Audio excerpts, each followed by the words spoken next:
उसी के साथ जोर जोर से हंसने लगे। एक महल में राजा के पास एक सुंदर सफेद रंग का कबूतर था। राजा उससे बहुत प्यार करता था और अपने मन की सभी बातें वो कबूतर से किया करता था। एक दिन कबूतर का दिल महल से बाहर जाने को हुआ।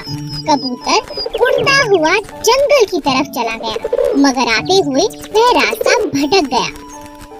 राजा शाम तक कबूतर की राह देखता रहा। फिर उसने अपने सेनापति को कबूतर को ढूंढकर लाने का आदेश दिया। सेनापति, जाओ और कबूतर को ढूंढ कर लाओ। जो आज्ञा महाराज। बहुत ढूंढने पर भी सेनापति को कबूतर का कोई सुराग नहीं मिला। तब सेनापति को एक तरकीब सूझी और उसने एक कबूतर पकड़ा और उसे सफेद रंग में रंग दिया। जब वह महल में गया तो राजा उसे देखकर खुश हो गया और सेनापति को इनाम दिया।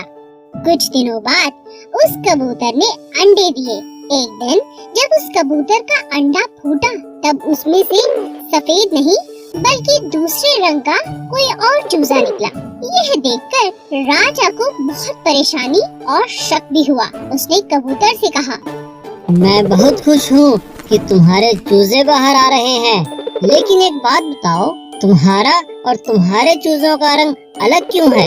यह सुनकर कबूतर राजा से क्षमा मांगने लगा और बोला, मुझे माफ कर दीजिए राजा जी। कई दिनों से आपको यह सच बताने की मैं बहुत कोशिश कर रहा था, लेकिन आपके गुस्से के कारण मैं आपको बता नहीं पा रहा था।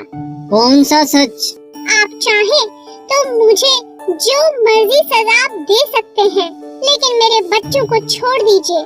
यह सब आपके सेनापति ने किया है। उसने आपको खुश करने के लिए सफेद रंग मुझे लगा दिया और यहाँ ले आया। राजा कबूतर की ईमानदारी से बहुत खुश हुआ और राजा ने उस कबूतर को उसके बच्चों के साथ अपने पास रख लिया। लेकिन राजा अपने पुराने कबूतर को भूला नहीं, उसे वह अक्सर याद करता।